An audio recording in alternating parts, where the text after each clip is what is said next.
काही त्यांनी सवलती दिल्या, त्याच्यामुळे जे सण आणि उत्सव आहेत त्याच्यामध्ये स्वस्ताई वगैरे येणार वगैरे, हा खोटारडेपणा आहे. साधारण 2,00,000 कोटीची ही सवलत मोदींनी दिली आहे. साधारण 2,00,000. 140 भारतीय नागरिकांना त्याच्यामुळे वर्षाला 1,213 रुपयेची स्वस्ताई होणार आहे. म्हणजे त्यांना फायदा होणार आहे किती, आणि महिन्याला 110 ते 120 रुपये,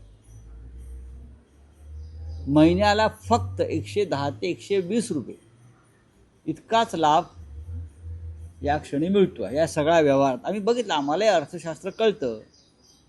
हे सगळं करण्यापेक्षा नरेंद्र मोदीने आमचे 15-15 लाख रुपये आम्हाला दिले असते तर ते अधिक सोयीचं ठरलं असतं. हे मूर्ख बनवण्याचे धंदे आहेत.